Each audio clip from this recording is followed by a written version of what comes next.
Alright, so now we are going to be looking at Exodus 32, 33, and 34. It starts off with the Israelites worshiping the golden calf, and Moses gets pissed. Hey, what's up? Welcome back to the series where I'm reading the Bible in a year.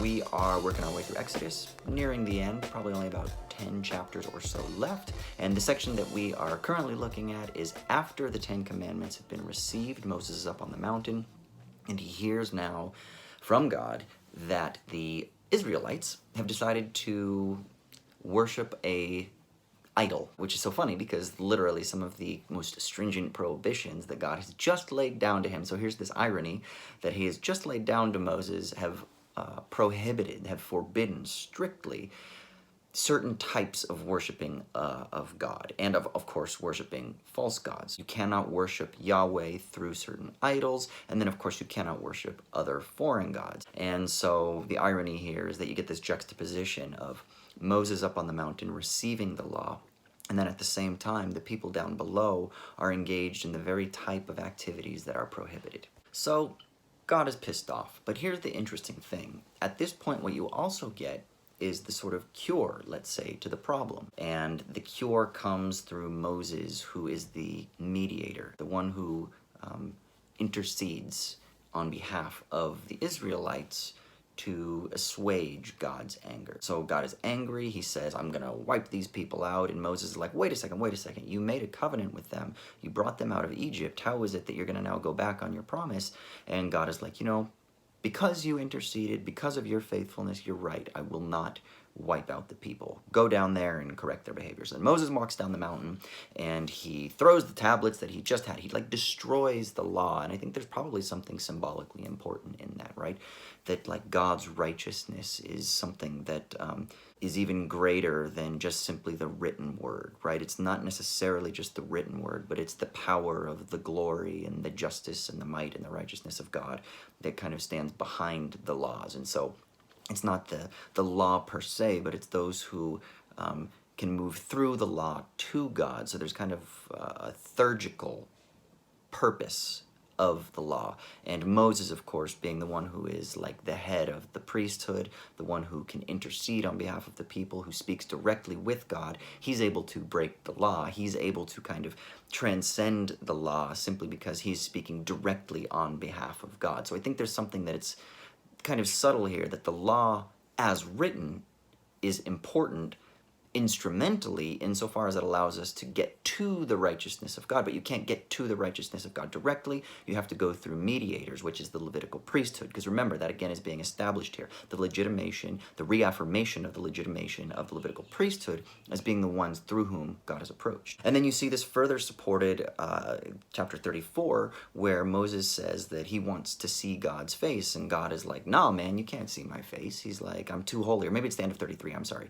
But God is like, no, you can't see my face, I'm too holy. He's like, I can only show you my back. The idea is that approaching God is a very dangerous thing. You can't approach him directly, you can only approach through the mediators, and even the mediators themselves can't directly see the full glory of God. They use the word the face of God, but I don't think we need to make that literally, understand that literally. It's an anthropomorphization, right?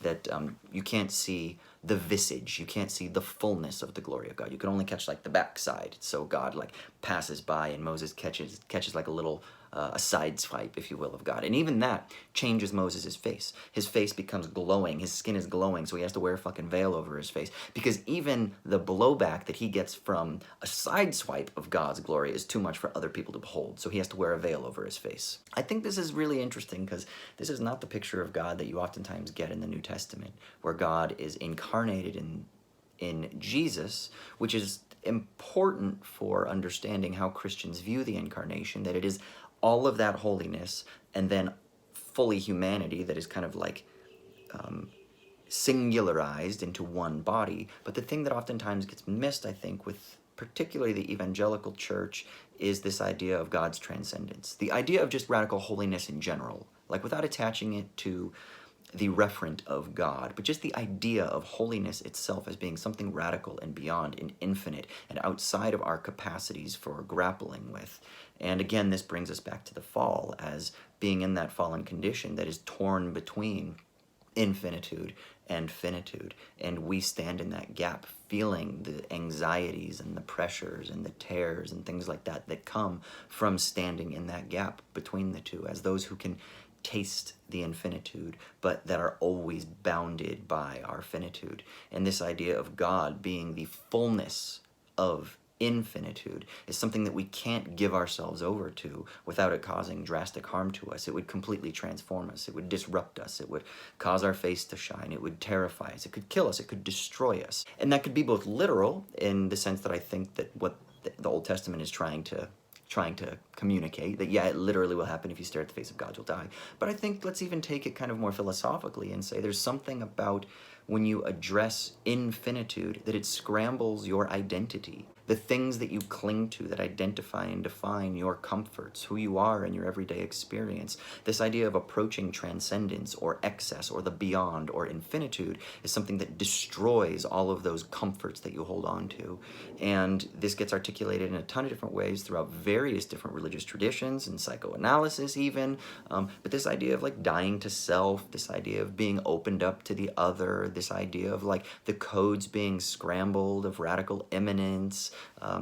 There are all kinds of ways that we can articulate how it is that the effect of infinitude, the effect of excess and the beyond and all of that shit, the effects that that has on us as those beings that exist in that gap between the infinitude and the finitude. And it's something that isn't supposed to be comfortable and nice and easy. It's supposed to be something that is scary and damaging and difficult.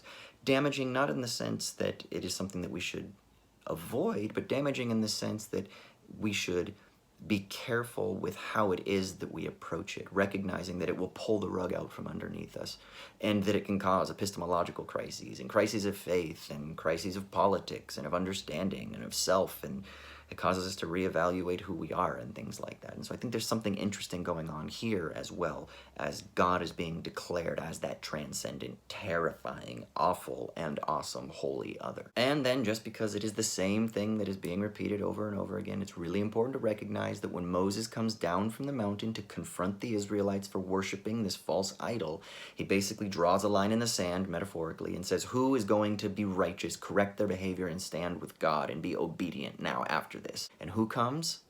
The men of Levi. Again, that is so important to understand what's going on here. And the more that I'm reading it, the more that I'm seeing it, that this is a self-conscious effort to ascend the tribe of Levi to that status of being at like the top of the societal pyramid here. Because again, they're the ones who are always doing the right thing. They're the ones who are in control of the law. They're the ones who can intercede on behalf of the Lord. They're the ones who can directly meet God. They're the ones who control the law and who might even have power over the law, beyond the law, because they can speak directly to God in the Holy of Holies. And then of course Moses, who's able to speak directly to God in a face-to-back, I was going to say face-to-face, but face-to-back sense. So again, there's a metaphysical importance that's being imbued into the people of Levi, into the tribe of Levi, that gives them ascendancy over the rest of the other 11 tribes of Israel. Extremely important. All right, sick. So more in the next day or so. I'm going to keep trying to be as every day as possible, but it might sometimes be every couple days. If that's the case, I'll definitely load up and do a little bit more. Instead of just like 3 or 4 chapters a day, I'll do like 6 or 8 or whatever. But it also depends on what story is being communicated. I don't want to run too roughshod over things, but at the same time, I also want to keep this as consistent as possible. So you know the drill. Like, share, subscribe, get your friends involved, comment down below. Let's get some conversations going. What do you guys think? What's going on here? Peace.